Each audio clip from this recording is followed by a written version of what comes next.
Nah, seperti yang kalian tahu, manusia itu kan makhluk yang punya akal dan akan terus belajar dari sekitar lingkungannya. Nah, ada nih ahli psikologi dengan social learning teorinya yang membahas tentang bagaimana sih seseorang itu dapat berperilaku. Halo teman-teman, aku Safa, aku membahas social learning teorinya Albert Bandura.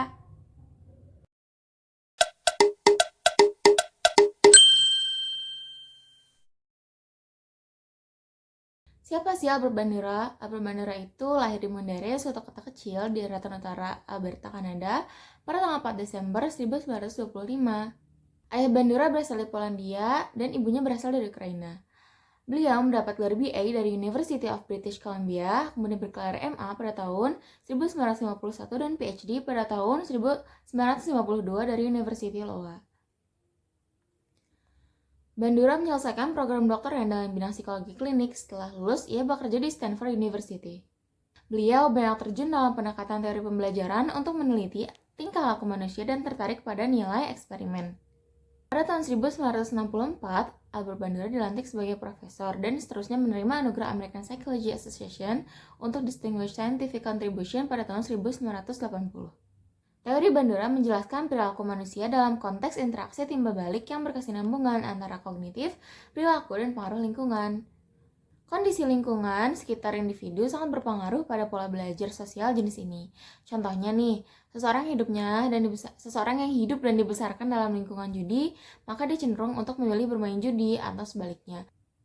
Tujuan teori Bandura ini untuk menjelaskan bagaimana seseorang belajar dalam keadaan atau lingkungan sebenarnya.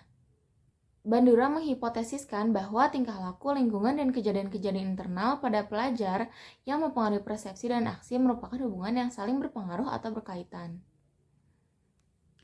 Jadi, teori belajar sosial Bandura ini menjelaskan mengenai tentang hubungan kepribadian, lingkungan, dan tingkah laku manusia merupakan hasil interaksi timbal balik yang terus-menerus antara faktor-faktor penentu, yaitu faktor internal seperti kognisi, persepsi, dan faktor eksternal lainnya yang memengaruhi kegiatan manusia.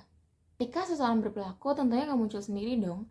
Ada unsur-unsur yang membentuk diri seseorang. Nah, dalam teori kepribadian ini, yang pertama itu ada self. Sistem self yang dimaksud yaitu struktur kognitif yang memberi pedoman mekanisme dan seperangkat fungsi, persepsi, evaluasi, dan pengaturan tingkah laku. Fungsi psikologi dalam diri individu disebut oleh Bandura sebagai kondisi triadik reciprocal causation. Sistem tersebut menandakan bahwa tindakan manusia adalah hasil dari interaksi antara lingkungan, perilaku, dan manusia itu sendiri. Digunakannya kata reciprocal atau timbal balik itu untuk mengindikasikan adanya interaksi dan dorongan yang mempunyai kekuatan dan memberikan kontribusi yang setara. Yang kedua ada regulasi diri. Istilah regulasi diri yang dimaksud adalah bahwa individu memiliki kapasitas memotivasi dirinya sendiri untuk menetapkan tujuan personalnya, merencanakan strategi sebagai evaluasi, dan modifikasi perilaku yang sedang berlangsung. Nah, ada dua faktor yang mempengaruhi regulasi diri seseorang. Faktor internal yang dimana dipengaruhi oleh observasi diri, proses penilaian atau mengadili tingkah laku, dan reaksi dari afektif atau self-response. Dan ada faktor eksternal yang mempengaruhinya yaitu evaluasi tingkah laku dan penguatan atau reinforcement.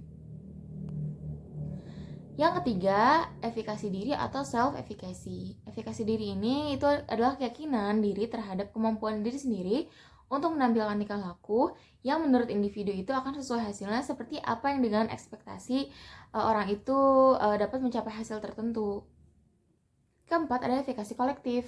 Pendapat Bandura mengenai individu adalah orang berusaha mengontrol kehidupan dirinya tidak hanya dengan efikasi diri individual, melainkan juga melalui efikasi kolektif. Efikasi kolektif merupakan keyakinan yang ada dalam masyarakat bahwa usaha mereka secara bersama-sama dapat menghasilkan perubahan sosial tertentu. Dalam social learning theory ini, Bandura menjelaskan bagaimana kepribadian seseorang berkembang melalui proses pengamatan, di mana orang belajar melalui observasi atau pengamatan terhadap perilaku orang lain, terutama orang yang dianggap mempunyai nilai lebih dari orang lainnya. Menurut Bandura, motivasi adalah konstruk kognitif yang mempunyai dua sumber. Yang pertama itu dari gambaran hasil pada masa yang akan datang, di mana hal itu menimbulkan motivasi terhadap tingkah laku saat ini. Dan yang kedua, harapan keberhasilan, di mana didasarkan pada pengalaman untuk menetapkan dan mencapai tujuan. Menurut Bandura, penguatan atau reinforcement dapat menjadi penyebab seseorang belajar. Nah, seseorang belajar dapat dengan cara vicarious reinforcement atau penguat yang diwakilkan. Misalnya, kamu lihat teman kamu dapat pujian karena tulisannya rapi dan bagus. Nah, kamu akan merasa harus belajar punya tulisan bagus juga supaya dapat pujian seperti teman kamu. Dan ada expectation reinforcement atau penguatan yang ditunda. Contohnya nih, kamu terus ikut lomba ke sana, ke sini, ikut lomba ini, itu, dan kamu melakukannya tanpa penguatan. Tapi kamu yakin di masa depan kamu dapat banyak komplimen atas lomba-lomba yang udah kamu juarai. Yang terakhir ada beyond reinforcement. Beyond reinforcement ini mirip dengan konsep otonomi fungsionalnya dari Alport. Beyond reinforcement ini disandarkan pada pengaturan diri atau berpikir seorang individu. Dalam social learning theory ini, Bandura juga mengemukakan perkembangan kepribadian pada individu melalui dua tahapan. Pertama, observational learning, di mana manusia mampu belajar, baik itu sikap, keterampilan, ataupun tingkah laku, yang sebagian besarnya hasil dari pengalaman vicarious. Menurut Bandura, ada 4 proses dalam observational learning. Yang pertama, attentional process. Dalam attentional process ini, individu akan mengembangkan proses kognitif dan keterampilan perseptual untuk dapat memberikan perhatian dan memahami perilaku yang ditunjukkan oleh model. Kedua, ada retention process, proses mengingat dan mempertahankan perilaku model. Jadi nanti suatu saat itu individu tersebut bisa meniru dan mengulangi perilaku tersebut. Yang ketiga, ada production process, individu akan menerjemahkan yang sudah di retention tadi ke perilaku nyata dan selanjutnya menerima balasan salah satunya dari lingkungan atas perilaku yang sudah dilakukan. Keempat, ada insentif dan motivational process. Tahapan terakhir di mana individu jadi punya pemahaman bahwa perilaku yang diimitasi akan berakibat atau mengarahkan dia pada suatu konsekuensi tertentu, sehingga terjadi proses belajar untuk ia mengulangi perilakunya yang sama di lain waktu.